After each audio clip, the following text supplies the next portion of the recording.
Morning, everyone. So as you can hear, I have a cold, so hopefully I won't end up coughing through this presentation. But welcome. What a great crowd it is to have to see everyone here this morning. And all right, so we're going to cover Section M, skin conditions. Hopefully there won't be there's not a huge amount of new information here, but it is one that seems for some reason to cause a lot of questions. So hopefully we'll be able to clear up any concerns or questions that you have today. So we have an acronym list here for the presentation, and so you'll see that for each one of ours. And so the overview for today, we're going to define Section M, the skin condition, and we'll explain the intent of this section.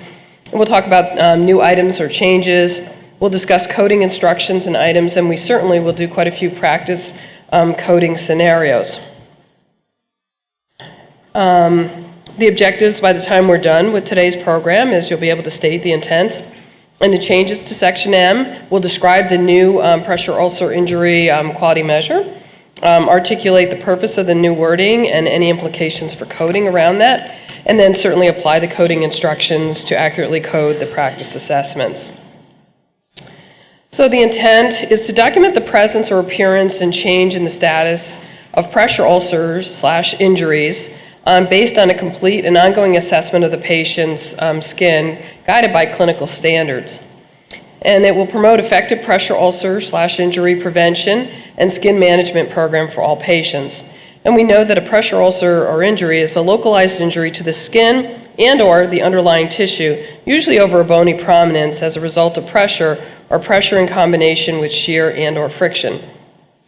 And you know, this pink box, red box, whatever color it is there, is very important because skin is a very complex organ. It's one of our largest organs in our body.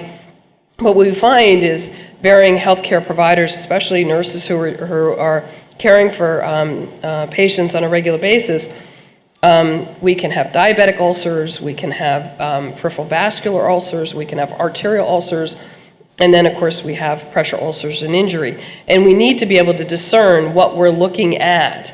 And what I have found throughout the years of teaching and working with staff is that staff want to call any kind of opening in the skin, sort of like a skin tear or surgical thing, they want to call it and they want to stage it as a pressure ulcer.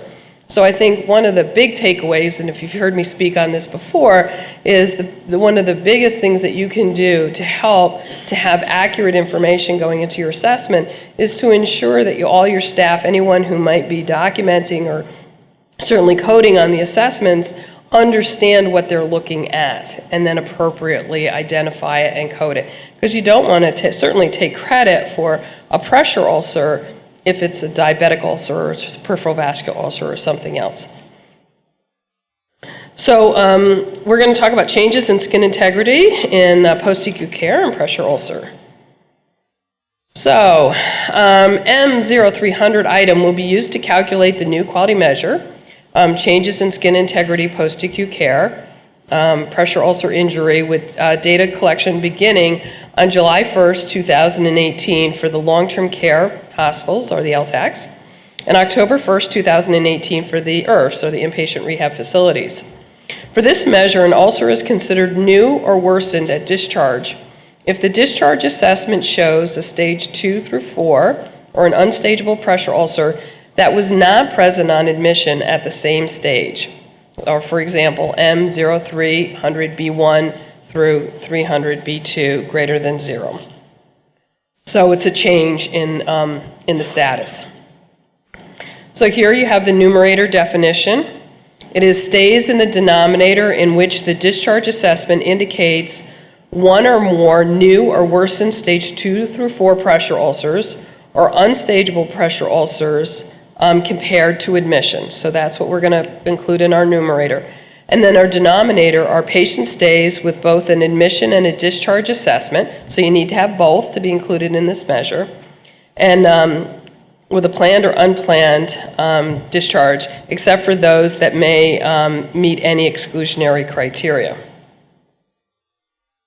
So what are some of the exclusionary criteria in the denominator? Well, it's a patient stay is excluded if the data on new or worsened stage 2, 3, 4, and unstageable pressure ulcers, including deep tissue injuries, are missing at the discharge assessment. So that makes sense, right? If the information's not there, we can't include it, so they'll be excluded. Or patient stay is excluded if the patient died during the stay. So we know that we'll take anyone who expired during their stay out of the denominator. And then if we have missing information, that will be an exclusion. And that's common amongst many of the measures. The time frame for this is the measure will be calculated quarterly using a rolling 12 months of data. For public reporting, the quality measure score reported for each quarter is calculated using a rolling 12 months of data. And then all patient stays during the 12 months, except for those that meet the exclusionary criteria, are included in the denominator and are eligible for inclusion in the numerator. So it's a constantly moving, every quarter, there'll be a quarter that rolls off and a new quarter that rolls in. For patients with multiple stays during a 12-month time window, each stay is eligible for inclusion in the measure. So potentially if someone had 2 stays in a, let's say an IRF or an LTAC, and they met the criteria, both stays would be included.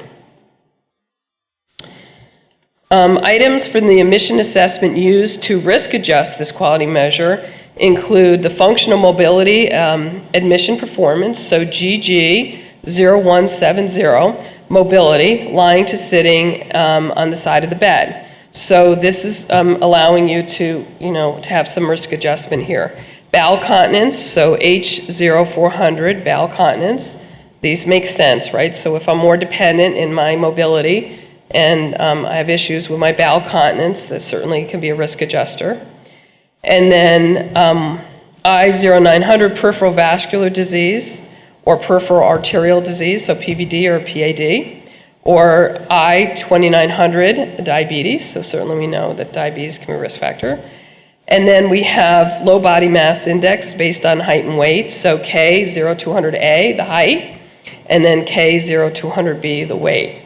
I know that people in the past have asked why do we not have someone who's overweight, so high BMI being included, but the way that this is calculated is just looking at the low BMI. So make sure that you have, so when you're looking at the whole picture of skin, it's important not only to make sure that you have accurately documented what is a pressure ulcer, but you need to make sure that your risk adjustments, these other items, are also accurately coded and reflective of your patient. So let's look at skin conditions and changes that we have. So the Centers for Medicare and Medicaid Services is aware of an array of terms used to describe alterations in skin integrity due to pressure, including pressure ulcer, pressure injury, pressure sore, decubitus ulcer, and bed sores. And if we think about it, right, all these words kind of mean the same thing, and we use them interchangeably. I think we've progressed. When I first started in my career early on, it was a lot around pressure sores or decubitus ulcers, and I think our language has progressed more to pressure ulcers and certainly most recently pressure injuries. It is acceptable to code pressure-related skin conditions in Section M. Again, I think that's the key caveat. It is acceptable, and actually where you should be coding pressure-related skin conditions. If different terminology is recorded in the clinical record, it's okay to use that if the primary cause of the skin alteration is related to pressure. So you see pressure, pressure, pressure, pressure. We can't, hammer that home enough. It needs to have pressure, and oh, by the way, you need to be able to relieve that pressure in some way, shape, or form to, as part of your intervention that you're going to be doing, to be able to code this as a pressure ulcer. So CMS adheres to the following guidelines. A stage 1 pressure injury and deep tissue injuries are termed pressure injuries because they are closed wounds. So they're intact, the skin is intact. Stage 2, 3, or 4 pressure ulcers or unstageable ulcers due to slough or eschar are termed pressure ulcers because they are usually an open wound. So, the epithelium is gone from those. Unstageable ulcers or injuries due to non-removable dressings/devices, so you're seeing some new terminology here, are termed pressure ulcer injuries because they may be open or closed wounds. So this is getting into semantics, but we wanted to set the stage on how CMS is adhering, so you'll see these common terminologies throughout the training. So if you were going to go back to your organizations and train, you'd want to make sure that everyone understood or had what we call a shared mental model. When I say a pressure injury, I mean this, and when I say pressure ulcer, I mean that, and these are the definitions that we're using.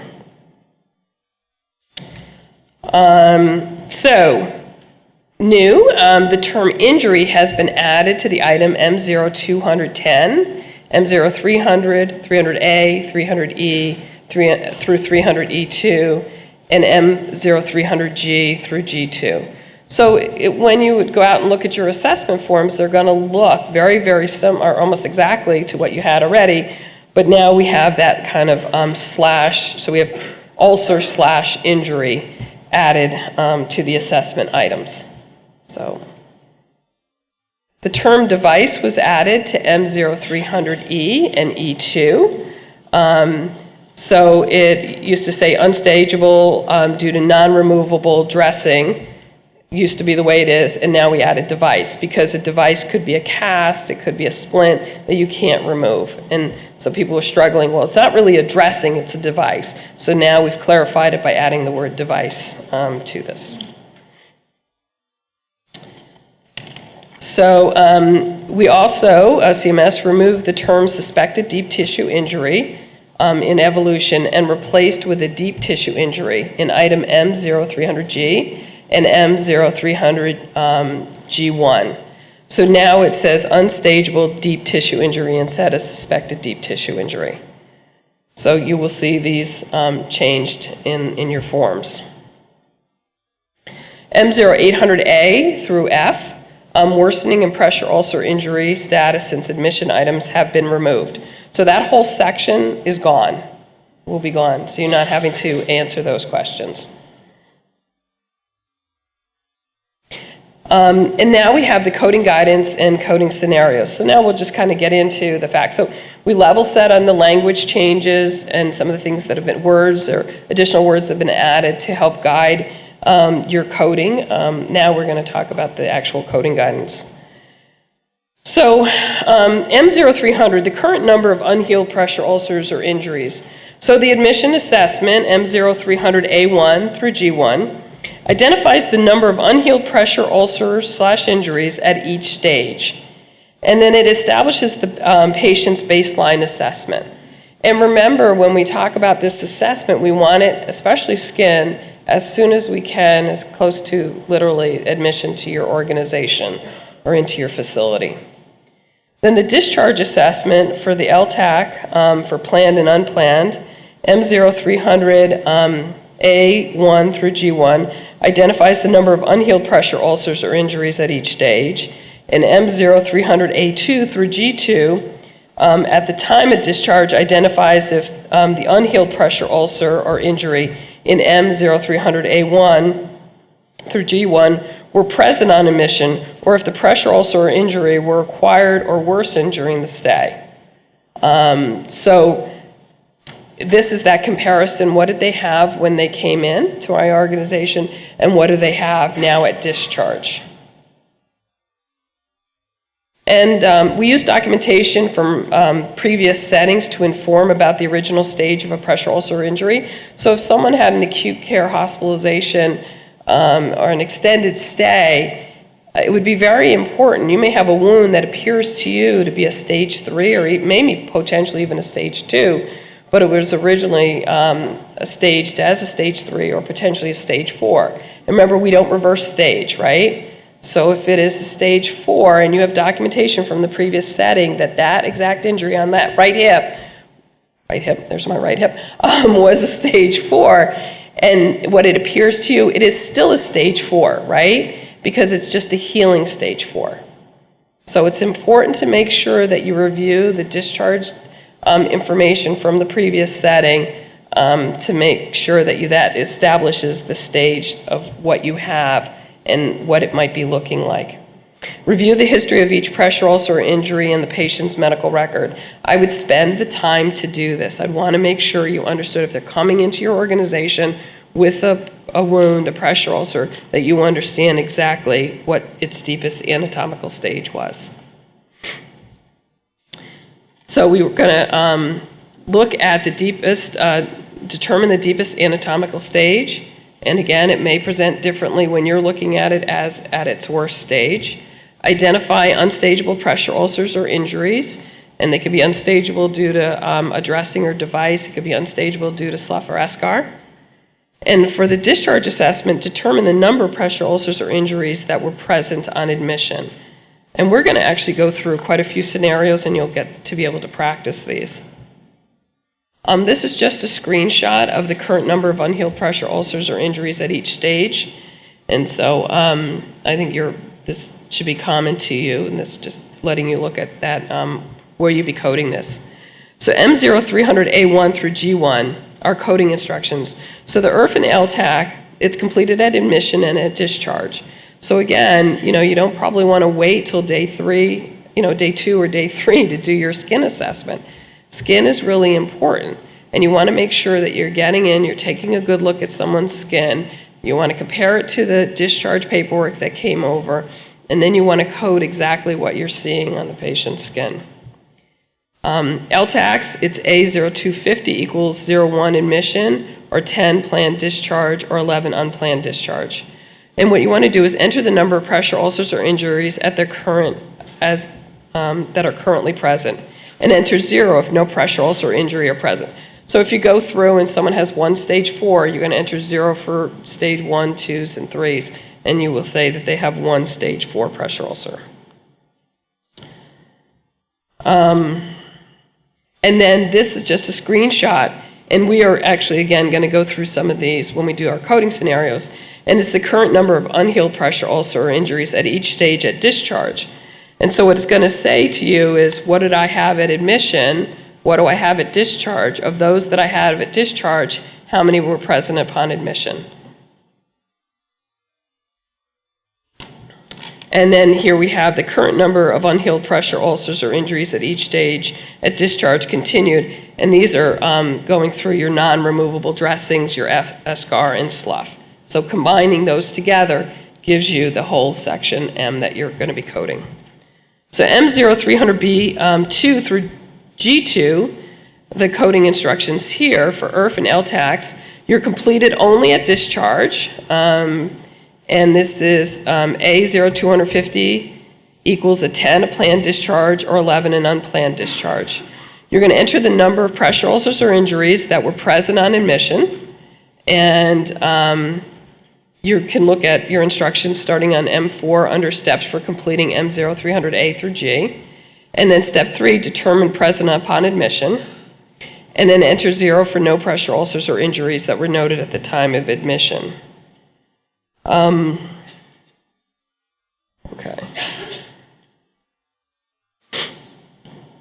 And then we have the next section here.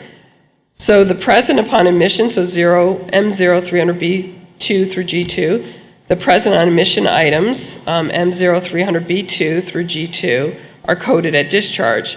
Address whether the pressure ulcer or injury observed at discharges were 1, present on admission, and we talked about that. So here I'm looking at discharge, I have a stage 2. Was that stage 2 present upon admission? Or was it acquired or worsened during the stay in your setting? And a pressure ulcer or injury reported at discharge and coded as not present on admission on the discharge assessment would be interpreted as new or worsened. So when we think about, we got rid of that whole M800 section where it was new, new or worsened. What they're doing is saying, well, we really have a way to calculate the same thing with the current assessment that we have. So if it was stage 2 on admission and stage 2 at discharge, it didn't get worse, right? It was there. If we had it stage 2 at admission, and then at discharge, we didn't have any stage 2s, it was 0, but we have a stage 3. That wound that was a stage 2 is now a stage 3. we would say it was not present upon admission, but it is present upon discharge. And on the back end, that says, in fact, it progressed. It went from a stage 2 to a stage 3. Okay. A pressure ulcer injury reported at discharge and coded as present upon admission on the discharge assessment would be not considered new or worsened. So, and we'll go through a variety of examples on that. If a patient is transferred from the post-acute care setting and returns within 3 days, including the day of transfer, the transfer is considered a program interruption and is not considered a new admission. I don't think that's any news to anyone else. Therefore, a new pressure ulcer or injury formation and or an increase in the numerical staging that occurs during the program interruption should not be coded as present upon admission. So let's say, for example, and we'll go through some of these, but you send someone out with a stage 2 on their coccyx and they come back within 3 days and now it's a stage 3. You can't say that that stage 3 was present upon admission, right? Because you would then, if that stage 3 stayed until discharge, you would say they had a present upon admission, they had a stage 3, even though they had an interrupted stay. Upon discharge, they now have a stage 3. Okay.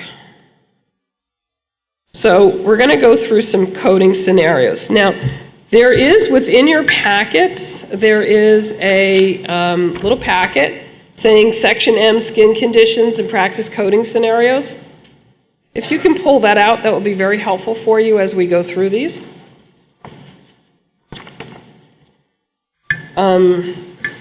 These are also great teaching scenarios for you to bring back to your organization when you're going through and you want to make sure that your staff understand, one, what they're looking at, and two, that they understand how to code these. You can use these for training. All right, so does everyone have? Looks like everyone has them out. So coding scenario 1. A patient is admitted to the PAC setting with a stage 2 pressure ulcer on the left hip. The patient is transported to an acute care hospital and returns to the PAC setting within 2 days. Upon return to the PAC setting, the left hip pressure ulcer is now a full thickness ulcer, assessed to be a stage 3. The patient is discharged to home with this stage 3 pressure ulcer. So it's kind of like the scenario I just had explained to you. So now let's look at how we would code this. So here are some of the questions that we would ask ourselves. So I'm going to give you just a second. Take that scenario and quickly code your answers here. I'll give you just a moment, and then we're going to go through it.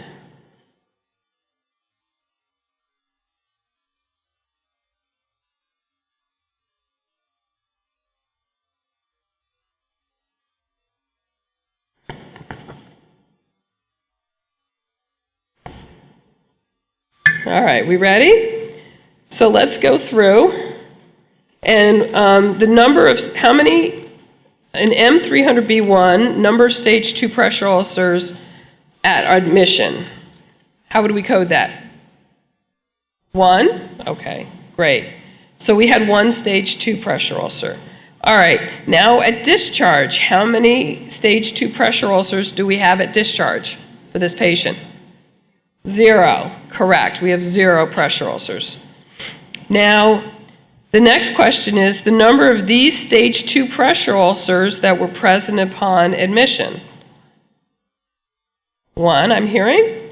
It's actually Skip. Now let's spend a moment on this because this is an important question. So M0300B2 says the number of these stage 2 pressure ulcers, so this is talking in the discharge column, that were present upon admission. So we said there was 0 stage 2s, right, at discharge? Does everyone get that? So because there was 0, we automatically skipped the next question because that 300B2 is referencing back to how many of that were present upon discharge were then present upon admission. Do you get that? Okay, because that I think has been a sticking point for people when we've taught this in the past. All right.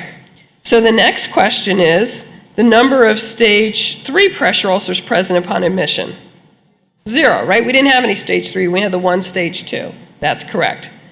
Now, number of stage 3 pressure ulcers at discharge. 1. He or she has 1 pressure ulcer now at discharge. Now the question is, M0300C2, the number of these stage 3 pressure ulcers that were present upon admission. And again, we're referencing back to that discharge column. So how many of these stage 3s, we said we have 1, how many of them were present upon admission? 0, right. See? You've got it. You guys have it. Very good. So the rationale behind this is at admission, the patient had a stage 2 pressure ulcer on the left hip, and therefore the M0300B1 is coded as 1 on the admission assessment. The patient transferred to the acute care hospital, but returned within 2 days, therefore it was just an interrupted stay. So no new admission assessment is required, and the change in the pressure ulcer status is captured on the discharge assessment. And so, in fact, that's how we have our coding. And the most important one there is M0300C2 is coded as 0 because the pressure ulcer was not a stage 3 at admission. All right. So let's talk, so that was a quick scenario, and we'll go through more throughout the next half hour or so. So unstageable pressure ulcers or injuries. Visual inspection of the wound bed is necessary for accurate staging, as we know. And pressure ulcers that have eschar or slough tissue present, such that an anatomical depth of soft tissue damage cannot be visually inspected or palpated in the wound, should be classified as unstageable.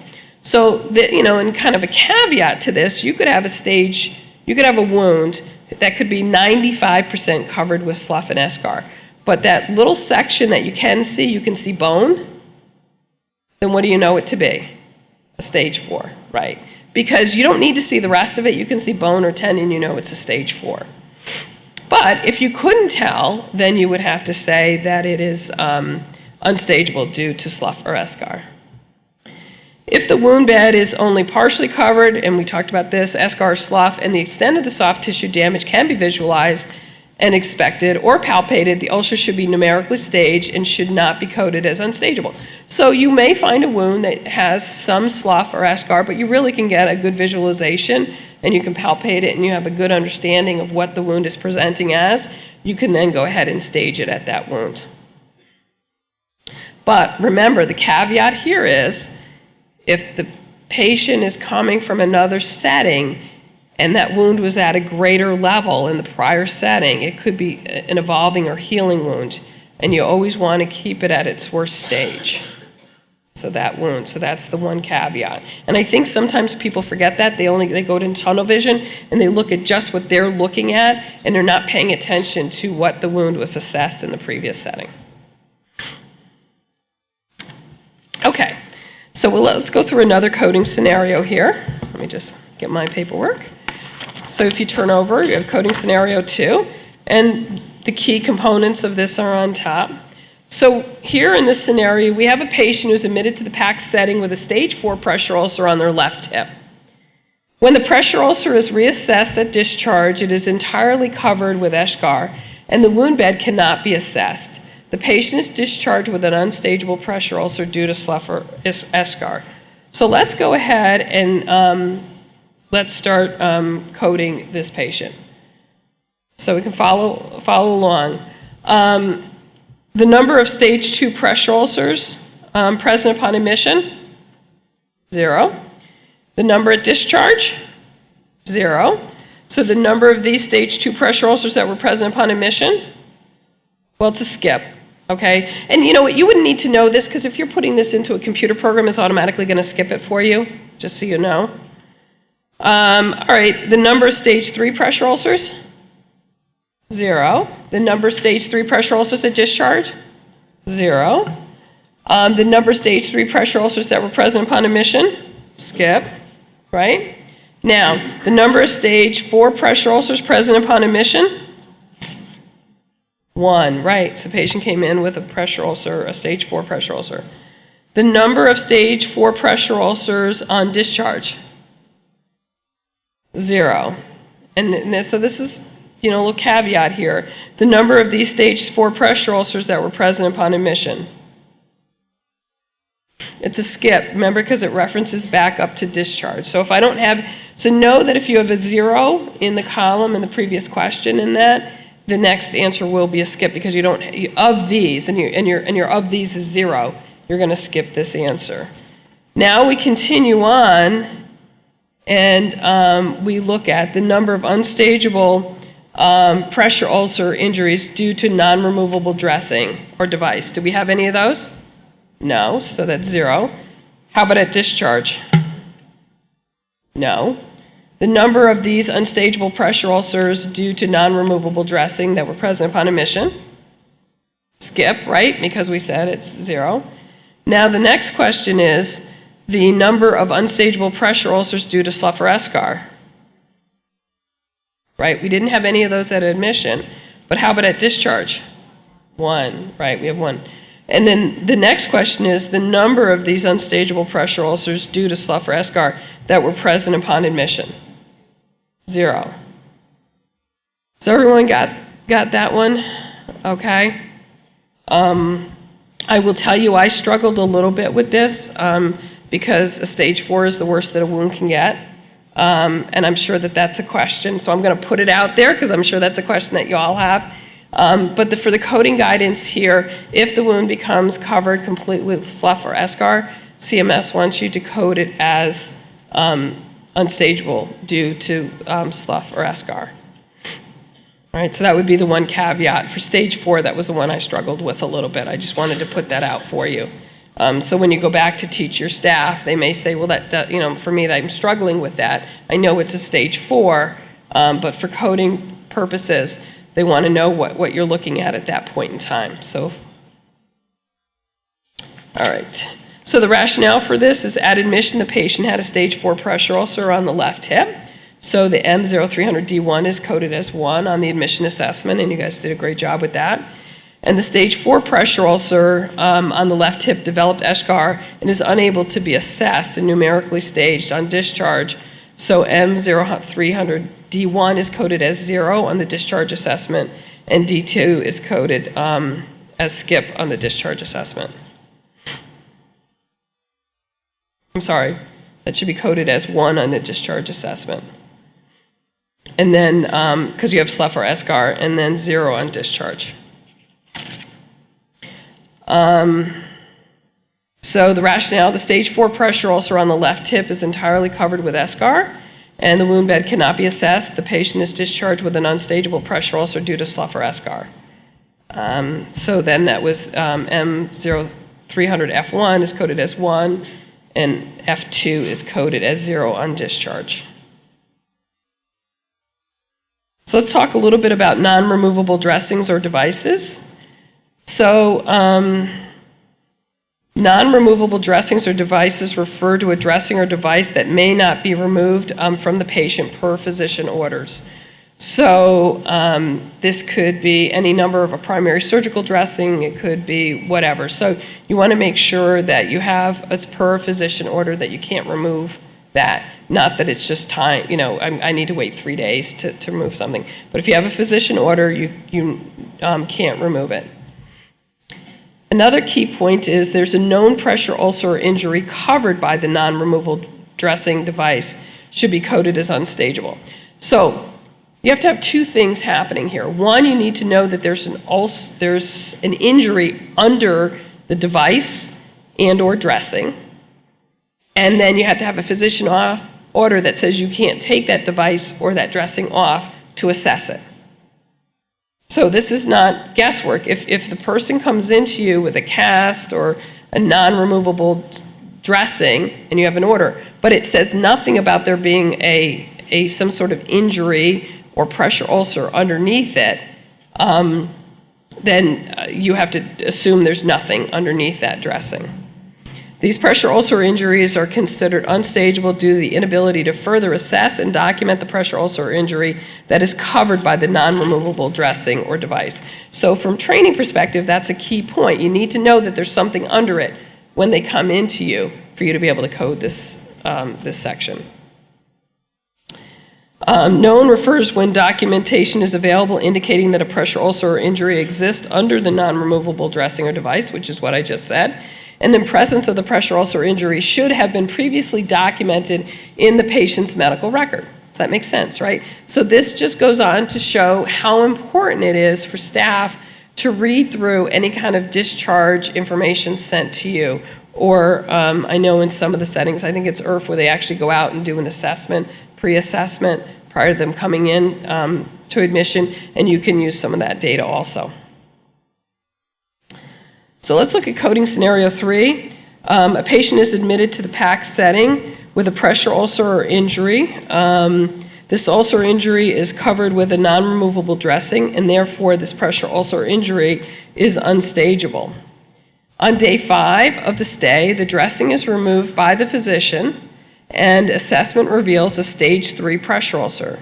On day 10 of the stay, the pressure ulcer is covered with eschar and is assessed as unstageable.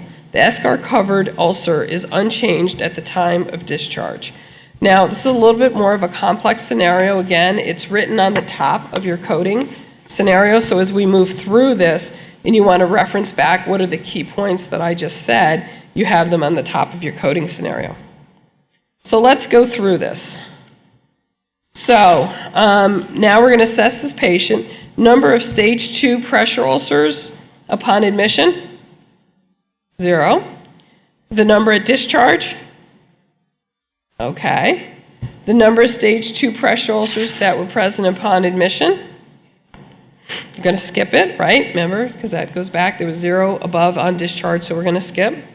How about the number of stage 3 pressure ulcers upon admission? 0, okay. And then how about the number of stage 3 pressure ulcers that were present at discharge? Right. And then how many of those were present upon admission? Skip. You got it now, down. How about number of stage 4 pressure ulcers? Right. We don't have any. How about at discharge? Right. And how many of these were present upon admission? Skip. Okay, we're going to go to the next grouping here. The number of unstageable pressure ulcers or injuries due to non-removable dressing or devices? 1. And we can do that because we knew there was something underneath it, right? We have documentation of that. How many at discharge, though? Right. So we now were able to stage it. The question was the number of unstageable pressure ulcers or injury due to non-removable dressing or device. And we had 1, right? We knew that there was an ulcer on admission. And then if we know that on day 5, just remember, on day 5 we removed the dressing. And the physician assessed and revealed that the person had a stage 3 pressure ulcer. So on day 5, we removed the dressing. We now know that we have a stage 3. And then on day 10, the pressure ulcer is covered with eschar, and it stays that way through discharge. So that's our situation. So how about the number of the unstageable pressure ulcers or injuries due to non-removable dressing that were present upon admission? We're going to skip this, right? Why? Because again, we're looking at that discharge assessment. So at discharge, we don't have any. And then, so if we had had 1, then it would have been a different answer here. But we have a skip. Then it says, the next question is the number of unstageable pressure ulcers due to slough or eschar. How many do we have at admission? 0, right? We didn't have any at admission because we had a device covering, right? We had a dressing or device covering a wound, but we didn't know what it was. The number of unstageable pressure ulcers due to slough or eschar at discharge. How many do we have? We have 1 now, right? So we had the wound, we knew, but we had this dressing, we couldn't look at it. Day 5, the physician removes the dressing, we have a stage 3. By day 10, it's covered with slough and eschar, and it stays that way through discharge. So we know we have 1 of these at discharge. And the number of these unstageable pressure ulcers due to slough or eschar that were present upon admission. What do you think? 0, skip, 1, what? 0. Because we're saying we now have slough and eschar, but we didn't have that at admission, right? So we have 0 of these. Do you see the mindset on how you progress through this? All right. And so the rationale behind this is the documentation that accompanied the patient upon admission identified a pressure ulcer injury that was located beneath the non-removable dressing. This known ulcer injury is coded as 1 on the admission assessment M0300E1, unstageable pressure ulcer injury due to non-removable dressing or device. And then the dressing is subsequently removed by the physician and a stage 3 pressure ulcer is identified. And the pressure ulcer at the time of discharge is covered with eschar and cannot be numerically staged. So therefore, 300F1, unstageable pressure ulcer due to slough or eschar is coded as 1. And M0300F2 is coded as 0 because the pressure ulcer was not unstageable due to slough or eschar on admission. So you guys coded that correctly. All right, so now we have coding scenario 4. Let me just switch to that. So in this scenario, a patient is admitted to the post-acute setting with a stage 3 pressure ulcer on their coccyx. On day 5 of her PAC stay, the ulcer is assessed as a stage 4 pressure ulcer. She is seen at the wound clinic and returned to the PAC setting with a dressing and orders that the dressing is to remain intact until the next clinic visit. The patient is discharged to a skilled nursing facility prior to the follow-up wound clinic visit. At the time of discharge, the ulcer is covered with a non-removable dressing. All right, so you got that scenario, and oh, by the way, it's written on the top of your little scenarios coding here. So let's code this together. So number of stage 2 pressure ulcers upon admission? 0, right. How about at discharge? Any stage 2s at discharge? No, 0. The number of these pressure ulcers upon that were present upon admission? Skip, right. The number of stage 3 pressure ulcers at admission? 1, exactly. And the number at discharge? 0, very good, 0. The number of stage 3 pressure ulcers that were present upon admission? Skip, remember, because that 0 is automatically a skip afterwards. That's kind of an easy one. The number of stage 4 pressure ulcers upon admission? 0, right, because they had the stage 3, not a stage 4. The number of stage 4 pressure ulcers on discharge? 0. Why is it 0? Because it's covered, right? Yeah, okay. Number of stage 4 pressure ulcers that were present upon admission? We're going to skip that. And then we have the number of unstageable pressure ulcers due to non-removable dressings upon admission. 0, right, because we didn't have that. How about number of unstageable pressure ulcers or injuries due to non-removable dressing or devices at discharge? Right. Number of these unstageable pressure ulcers due to non-removable dressing that were present upon admission? 0, right? We have it now, but we didn't have it at admission. All right. The number of unstageable pressure ulcers due to slough or eschar on admission? 0, right? How about at discharge? 0. And then the next question would be skip, right? Because we didn't have any of these upon admission. All right. So the rationale behind this is at admission, the patient had a stage 3 pressure ulcer on the coccyx. So M0300C1 is coded as a 1. The pressure ulcer increased in numerical stage to stage 4 during the stay. So the dressing is applied to cover the wound, and at discharge, the pressure ulcer remains covered by the non-removable dressing. Hence, we are able to code M0300C1 as 0, D1 is coded 0, D2 is coded as 0, and E1 is coded as 1, and E2 is coded as 0 on the discharge assessment. So the big thing with these is you just need to follow the pattern as you go through, and I think it becomes pretty clear. All right, so healed terminology. So when we talk about healed, the terminology referring to healed versus unhealed ulcers or injuries refers to whether the ulcer or injury is closed versus open. And there's a lot of science behind this, right? So, wounds can be closed, but we know the healing process starts from the base all the way up. And we know that no matter as a wound heals, especially a pressure ulcer or injury, that original tensile strength of our skin that we're born with is never the same once we've had an injury that has happened. So it becomes around 80% as strong as it was as what you were born with. So because of that, we don't know, once the wound is closed, we don't know how much healing happened underneath it. So for what we're looking for today, when we say healed, and we use that term in quotations, it means that it is closed versus opened. So that's an important thing to talk with your staff. When you're completing these assessments, we're saying it's healed if it's epithelialized, it's closed.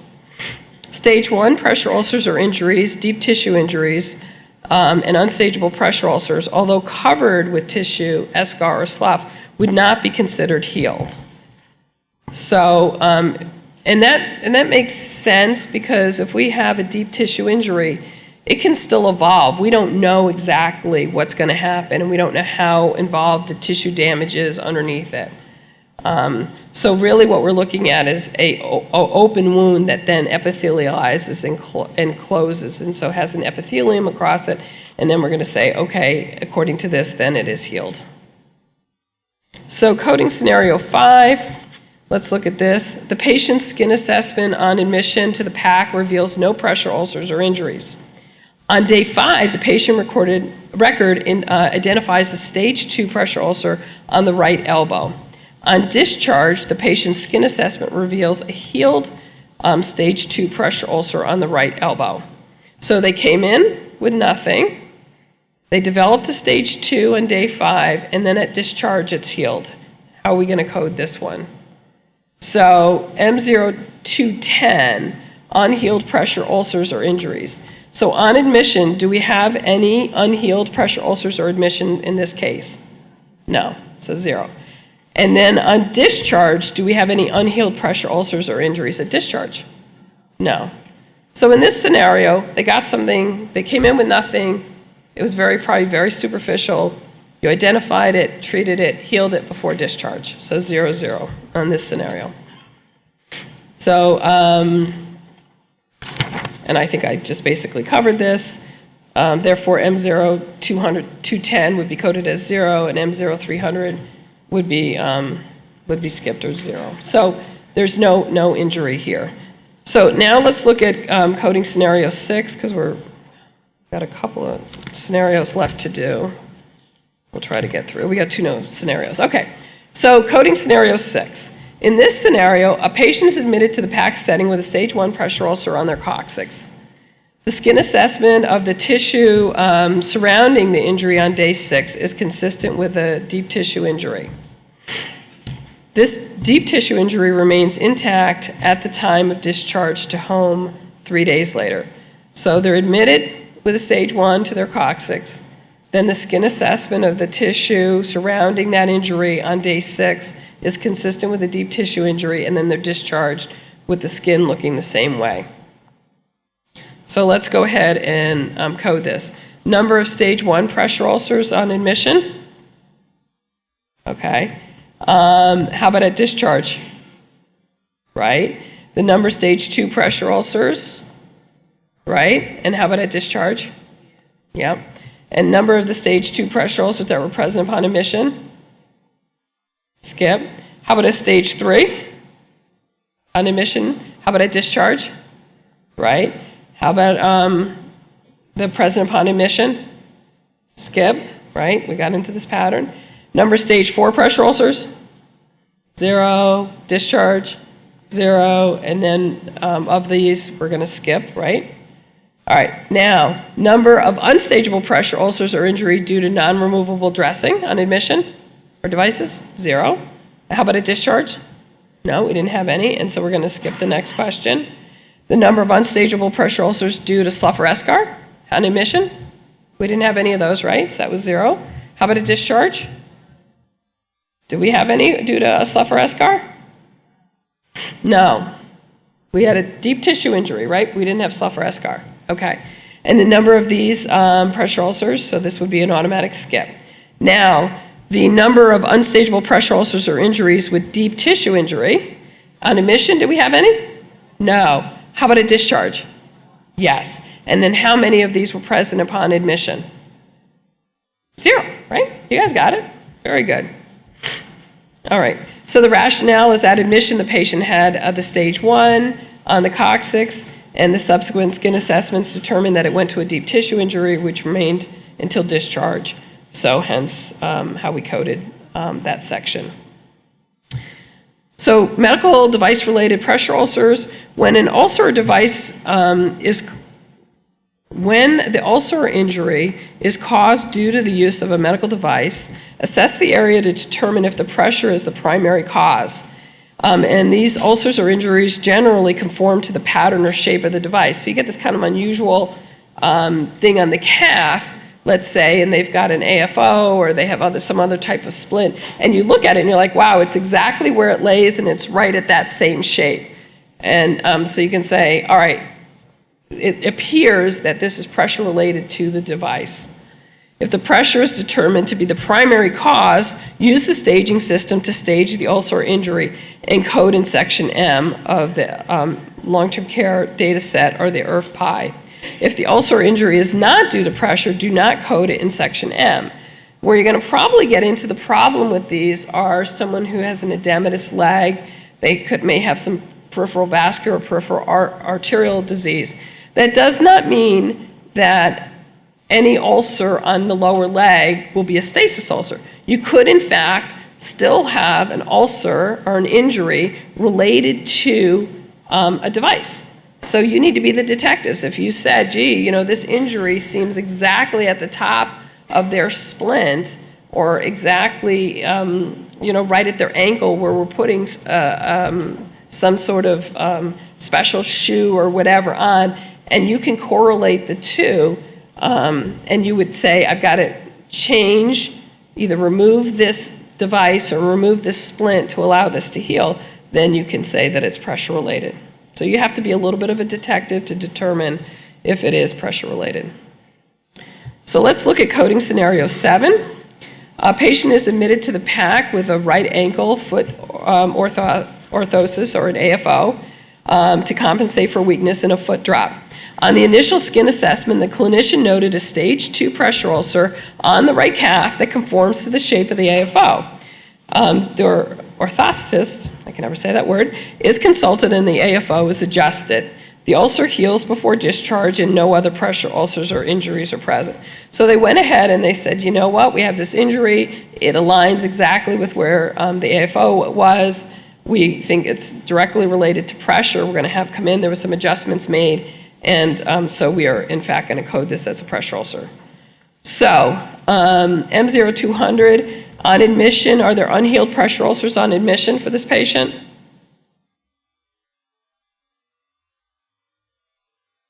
What do you think? Yes. Okay, so he had an injury upon admission.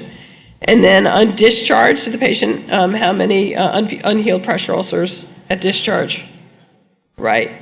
And then number of stage 2 pressure ulcers on admission? 1. And then number of stage 2 pressure ulcers at discharge? They're saying skip here, but I would have said as 0. I have 0 written down on my paper, so that's probably a correction we need to make in here. And the number of these stage 2 pressure ulcers that were present upon admission? That would be a skip. So that number there where it says skip, the first skip, it should be a 0. And we'll make the corrections on the slides. The area that was identified on the calf beneath the AFO was determined to be caused by pressure against the skin surface. And then following the instructions for the purposes of coding, a determination was made that the lesion being assessed is primarily related to pressure and such, and that other skin conditions, skin tears, tape burns, or other moisture-associated skin damage have not been ruled out.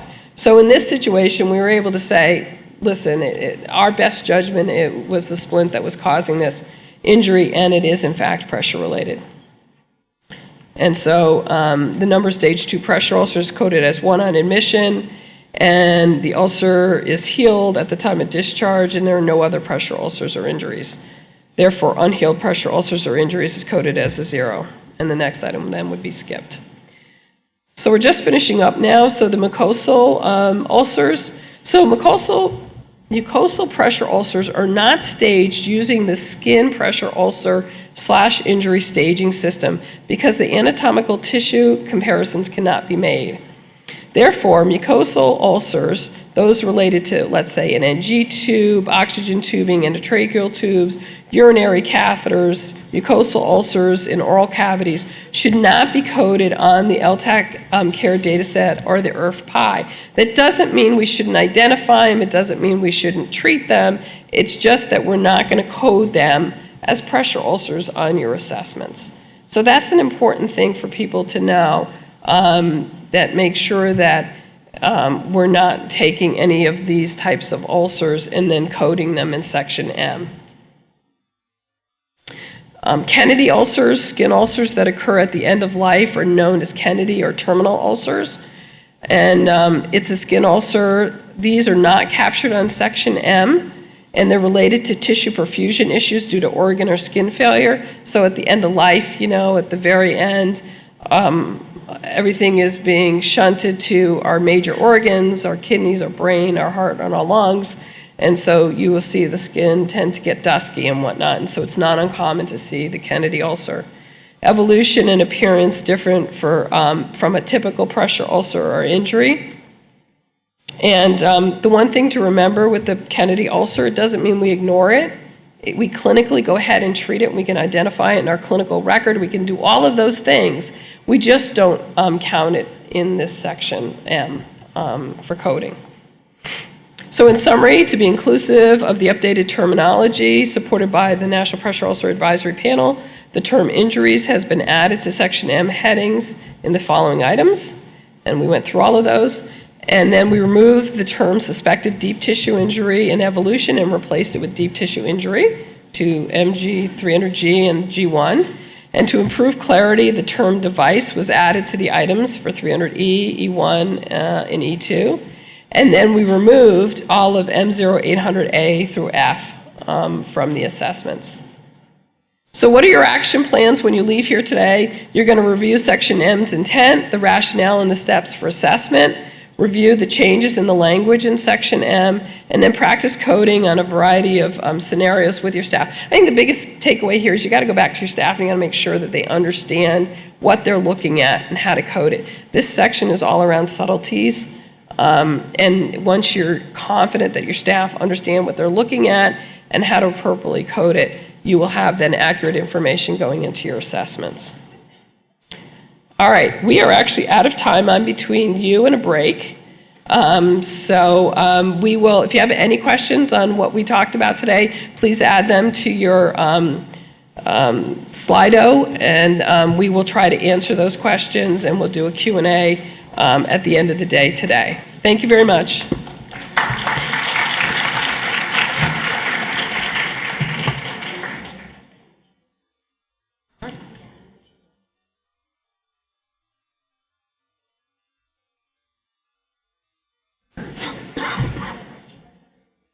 Also, as you're going out on break, I want to remind everybody of the iKeys demonstration that's taking place right over here.